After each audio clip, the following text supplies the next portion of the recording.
Hello students, welcome to class 11। आपने हाल ही में class 10 की परीक्षाएं पास करके 11th में आए हैं, उसके लिए आपको कॉन्ग्रेचुलेसन। कॉमर्स ऑप्ट किया है तो उसके लिए मैं आपको पहले बात बता दूं, अगर आपने कॉमर्स के लिए ऑप्ट किया है कि कॉमर्स इजी है या साइंस का ऑप्शनल है कि साइंस की जगह पे कॉमर्स ले लिया है, तो ये दिमाग से निकाल दें कि इजी है।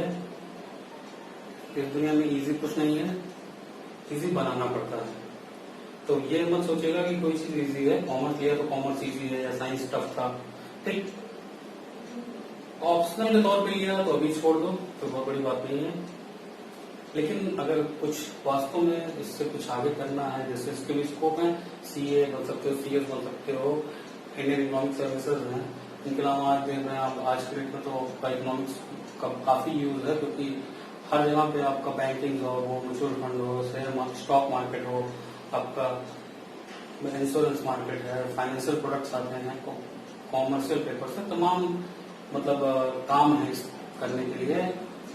तो स्कोप इसका वाइडर है, ऐसा नहीं कि स्कोप कम है, बट ये सोच कर मत लीजिएगा कि ये इजी है या मैं इसको मैथ नहीं आता तो ले रहा हूँ, साइंस नहीं आता तो ले रहा हूँ। ये सोच मत लीजिएगा, मन से पढ़िए, अच्छा नंबर आएगा। तो आपको पता ही होगा फर्स्ट ईयर में कि आपको 3 सब्जेक्ट ऐड होंगे, बिजनेस स्टडीज, अकाउंटेंसी और इकोनॉमिक्स। ठीक है, तो हम बात करते हैं इकोनॉमिक्स की, क्योंकि मैं इकोनॉमिक्स का टीचर हूँ। तो इकोनॉमिक्स आपको 2 बुक्स पढ़ाई जाएंगी, एक आपका माइक्रो इकोनॉमिक्स और एक स्टैटिस्टिकल टूल्स फॉर इकोनॉमिक्स। वही स्टैटिक्स जो आप क्लास 10 तक पढ़ते आए हैं, लेकिन 10th जब आप कोई भी चीज पढ़े हैं स्टैटिक्स में तो उसका कारण नहीं बताएगा कि क्यों पढ़ रहे हैं। फॉर एग्जाम्पल आपने मीन निकाला, मीडियन निकाला, मोड निकाला, आपको उसका कारण नहीं पता है कि वो आपने क्यों निकाला। बस आपने डेटा लिया और उठा के मिला के चले गए, डेटा रिजल्ट आ गया मीन, मीडियन, मोड, लेकिन बट आपको रीजन नहीं पता है कि आपने क्यों लगाया मीन, क्यों लगाया मीन, मोड, क्यों लगाया मीडियन। तीनों में आपको डिफरेंस नहीं पता। और इनके अलावा और भी टूल्स हैं, आप टेबल बनाते हैं, टेबल का क्या यूज है ये सब आपको नहीं पता चला। तो हम यहाँ देखेंगे कि उन टूल्स का यूज करके हम इकोनॉमिक्स इश्यूज को कैसे सॉल्व करते हैं, इसलिए आपको स्टैटिक्स पढ़ाई जाएगी। लेकिन फिलहाल आपको माइक्रो इकोनॉमिक्स पढ़ना है। ठीक, तो अभी हम फिलहाल इकोनॉमिक्स पढ़ते हैं। इकोनॉमिक्स क्या है? इकोनॉमिक्स ग्रीक वर्ड से बना है, ग्रीक वर्ड से ओपोज एंड नेमे। ओपोज मीन्स है हाउस होल्ड, नेमे मतलब मैनेजमेंट, यानी कि हाउस होल्ड का मैनेजमेंट करने को इकोनॉमिक्स कहा गया शुरुआत में। ठीक, लेकिन ये तो तब की बात थी, वाइडर रेंज में अगर देखें तो इकोनॉमिक्स का है rational management of scarce resources in best way. मतलब स्कार्स रिसोर्सेज क्या मतलब है? रिसोर्सेज जो है बेटा हमारी नीड के अकॉर्डिंग सॉर्ट हैं। क्यों? अब देखो सिंपल सी बात है, हमें अगर हमारे पास जितना हमारे काम है, क्या हम सारे काम कर लेते हैं? जितना हमें जरूरत है, क्या हम सारी जरूरतें पूरी कर लेते हैं? नहीं, इस धरती पे कोई भी नहीं पूरा कर पाता होगा। इवन वॉरेन बफेट और जेफ बेजोस जैसे लोगों की भी जरूरतें पूरी नहीं हो पाती होंगी। क्यों नहीं हो पाती? क्योंकि ह्यूमन वांट्स अनलिमिटेड है। हम चाहते क्या कि हमें ये भी मिल जाए, ये भी मिल जाए, ये भी मिल जाए, ये कार हो जाए, ये घर हो जाए, यहाँ घर हो जाए, बिल्डिंग हो जाए। हमारी तमाम इच्छाएं होती हैं। हमारी वांट्स कैसी हैं? अनलिमिटेड है। रिसोर्सेज हमारे कैसे हैं? लिमिटेड है। रिसोर्सेज लिमिटेड है, हमारे वांट्स कैसे हैं? अनलिमिटेड। रिसोर्सेज जो है वो आपके लिमिटेड है और ह्यूमन वांट्स कितना कैसा है? अनलिमिटेड है। सिंपल सी बात है कि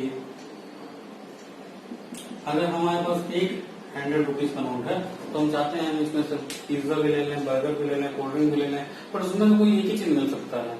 तो क्या है? क्योंकि रिसोर्सेज स्कार्स हैं और हमारी वांट्स कैसी है? अनलिमिटेड। ठीक, और दूसरा चॉइस की बात आती है, रिसोर्सेज के अल्टरनेटिव यूज होते हैं।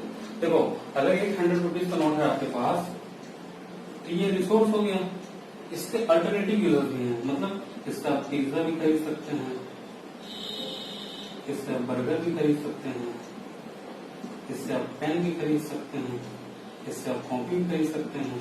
तो क्या है? रिसोर्सेज के अल्टरनेटिव यूजर हैं। क्लियर? रिसोर्सेज लिमिटेड हैं और रिसोर्सेज के अल्टरनेटिव यूजर हैं। यही आपका आता है scarcity and choice is the essence of economics. Economics बना ही इस नाते है क्योंकि रिसोर्सेज स्कार्स हैं और अल्टरनेटिव यूजेस में से हमें बेस्ट यूज निकालना है। यानी इकोनॉमिक्स का rational management of scarce resources in best way, यानी कि इस 100 रुपीज को हम कहाँ खर्च करें, ठीक, क्योंकि ये स्कॉर्स रिसोर्सेज है और अल्टरनेटिव यूज क्या है, पिज्जा बर्गर पेन कॉफी, ये अल्टरनेटिव यूज है। तो एक इकोनॉमिक्स हमको बता सकता है कि इसका बेस्ट यूज क्या है। फॉर एग्जाम्पल आप भूखे हैं तो आपके लिए पिज्जा बेस्ट यूज है, आप एग्जाम देने जा रहे हैं तो उस टाइम आपके लिए बेस्ट यूज पेन है। तो यानी कि इकोनॉमिक्स क्या है, इकोनॉमिक्स हमें बताता है कि स्कार्स रिसोर्सेज को उसके बेस्ट मैनर में कैसे यूटिलाइज करना है, ठीक है। इकोनॉमिक्स फिर से बोल रहा हूँ, economics the rational management of scarce resources in a best way. Scarce resources को, जो रिसोर्सेज कम है, रिसोर्सेज कम ही है, इस कमी वाले रिसोर्सेज को उसके बेस्ट यूज में निकाल के लाना ही हमारा इकोनॉमिक्स कहलाता है। यानी कि इंसान के पास अगर दो तरह की जॉब है, एक में वो 15,000 पा रहा है, एक में वो 25,000 पा रहा है, तो कौन सा करेगा वो, इसलिए 25,000 वाले करेगा। तो यहाँ पे इंसान का काम उसका रिसोर्स हो गया और वो किस मायने में लगा रहा है वो उसका इकोनॉमिक्स हो गया। यानी 25,000 वाली जॉब करेगा तो वो बेस्ट यूज में डाल रहा है अपने रिसोर्सेज को। क्लियर। जैसे आपके पास एक घर है, अब उससे घर का किराया आपको मिल रहा है मान लीजिए 25,000 रुपए, और अगर आप उसमें आप बिजनेस करते हो तो उसमें मिलता आपको 50,000 रुपए, तो आप जाएगा तो उसमें बिजनेस ही करेंगे, तो उसका बेस्ट यूज क्या होगा, उसका बिजनेस। तो इकोनॉमिक्स हमें बताता है कि स्कार्स रिसोर्सेज का अल्टरनेटिव यूज से कौन सा यूज हम सेलेक्ट करें तब वो बेस्ट रिजल्ट देगा। फिर से economics is a rational management of scarce resources in a best way. Clear. अब आते हैं इकोनॉमिक्स क्या होता है, माइक्रो लेवल, माइक्रो इकोनॉमिक्स और मैक्रो इकोनॉमिक्स दो पार्ट में डिवाइड है। नाम से पता चला, micro economics, economics at small level, यानी कि एक फर्म लेवल पर, एक इंडिविजुअल लेवल पर, एक मार्केट लेवल पर। और मैक्रो क्या है, मैक्रो है नेशनल लेवल पर, इकोनॉमी एज अ होल, ठीक है। यानी कि माइक्रो इकोनॉमिक्स में हम इंडिविजुअल लेवल की प्रॉब्लम्स को सॉल्व करेंगे, मतलब इंडिविजुअल डिमांड, मार्केट डिमांड, ठीक है, इंडिविजुअल सप्लाई, मार्केट सप्लाई, ठीक। यानी कि theory of wants, sorry theory of demand, theory of supply, ये सब माइक्रो इकोनॉमिक्स में पढ़ेंगे। और वही इकोनॉमी एज अ होल, यानी कि एग्रीगेट डिमांड, पूरे देश का डिमांड अगर पढ़नी हो तो किसमें पढ़ेंगे, मैक्रो इकोनॉमिक्स में। पूरे देश की प्रोडक्शन पढ़ना हो यानी जीडीपी पढ़ना हो तो किसमें पढ़ेंगे, मैक्रो इकोनॉमिक्स में। आइए माइक्रो और मैक्रो इकोनॉमिक्स में डिफरेंस जान लेते हैं क्या क्या है। देखो माइक्रो इकोनॉमिक्स इकोनॉमिक इशूज और उसका सोल्यूशन की बात करता है इंडिविजुअल लेवल पर, चाहे वो इंडिविजुअल फर्म हो, इंडिविजुअल बायर हो, इंडिविजुअल मार्केट हो, उस लेवल पे बात करता है। वही macro economics economy as a whole की बात करता है, पूरे नेशन वाइड की बात करता है। Determination of output and price for individual firm, अगर बात करें माइक्रो इकोनॉमिक्स तो वो इंडिविजुअल फर्म और इंडिविजुअल इंडस्ट्री की प्राइस और आउटपुट को डिसाइड करता है। वहीं पर मैक्रो इकोनॉमिक्स में आप देखते हैं जीडीपी जो पढ़ते हैं या इनकम डिटर्मिनेशन जो चैप्टर है आपका, वो क्या बताता है कि नेशन के लिए जीडीपी आउटपुट क्या होगा, प्राइस, जनरल प्राइस लेवल क्या होगा। इन्फ्लेशन आप पढ़ते हैं ना, वो जनरल प्राइस लेवल है, तो आप सिंपल सा जो आप पढ़ते हैं कि price level, general price level, वो कंट्री का प्राइस हो गया उस सारी गुड्स का, और एक फर्म के प्राइस को निकालने के लिए माइक्रो काम आता है। What is good at micro level not necessary at the macro level, बिल्कुल सही बात है। जो चीजें माइक्रो लेवल पर सही है जरूरी नहीं कि मैक्रो लेवल पर सही हो, जो चीजें मैक्रो लेवल पर सही हो जरूरी नहीं कि माइक्रो लेवल पर सही हो। कैसे, सेविंग देखिए, सेविंग अगर हम बात करें इंडिविजुअल लेवल पर तो बहुत अच्छा है, हम अगर अपने लिए बात करें तो हम सेविंग जितना करें उतना हमारे लिए अच्छी हो, उतनी अच्छी बात है। लेकिन अगर सारे लोग सेविंग ही करने लगेंगे तो इकोनॉमी में अनएम्प्लॉयमेंट की समस्या जनरेट हो जाएगी। सिंपल सोचिए ना, अगर कोई पैसा खर्च ना करे तो दूसरा डिमांड ही जनरेट नहीं होगा, डिमांड नहीं जनरेट होगा, किसी के पास काम ही नहीं आएगा।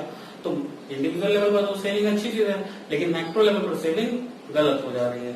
तो वही चीज कह रहे हैं कि जो जरूरी नहीं जो माइक्रो लेवल पर सही हो वो मैक्रो लेवल पर भी सही हो, उसकी कोई गारंटी नहीं होती है।